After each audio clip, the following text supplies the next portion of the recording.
देखिए, जो आज सुबह में यूएस ने ईरान के 3 या 4 न्यूक्लियर साइट्स पर जो अटैक किया है वो इंटरनेशनल लॉ का वायलेशन है, यूनाइटेड नेशन चार्टर का वायलेशन है, एनपीटी का वायलेशन है और ख़ुद यूनाइटेड स्टेट्स का जो संविधान है, आइन है, कॉन्स्टिट्यूशन है, उसका वायलेशन है। क्योंकि उनका संविधान, आइन ये कहता है कि बग़ैर उनके कांग्रेशनल परमिशन के कोई उनका मुल्क, उनका देश जंग नहीं कर सकता।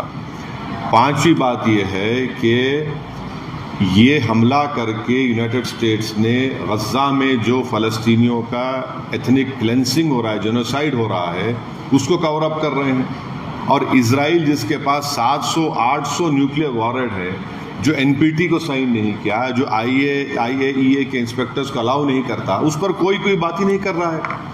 और छठी बात यह है कि मेरी बात लिख के रख लीजिए कि 5-10 साल में ईरान 90% यूरेनियम का एनरिचमेंट करेगा, 90% करेगा। अब नहीं रोक सकते ईरान को। ईरान एनपीटी से निकल जाएगा और एनरिचमेंट करेगा।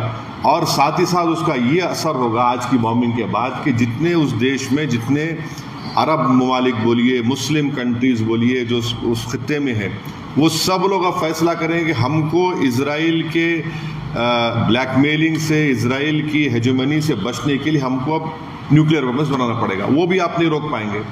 और अमेरिका के इंटेलिजेंस ने खुद कह दिया कि अब ईरान के पास कुछ नहीं है।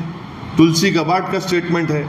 और सबसे अगर ये खित्ता, ये एरिया, अगर इसमें जंग शुरू हो जाएगी तो एक बात आपको समझने की ज़रूरत है कि 60 लाख से ज़्यादा भारत के नागरिक वहाँ रहते हैं। हमारे इंडियन कंपनीज़ का इन्वेस्टमेंट है वहाँ पर। वहाँ से हमारे नागरिक भारत को बहुत बड़ा फॉरेन एक्सचेंज भी जाते हैं। अनलाइक नॉर्थ अमेरिका के, वहाँ तो इनकम टैक्स भी नहीं लिया था उनसे। और आखिरी बात यह है कि क्या पाकिस्तान इसीलिए ट्रंप के लिए नोबेल पीस प्राइज़ का डिमांड कर रहा था कि पूरा उस खित्ते में जंग शुरू हो जाए? क्या इसीलिए उनके जनरल जाकर लंच खा के आए थे वहाँ पर कि पूरे इस इलाके में आग लग जाए, जंग शुरू हो जाए?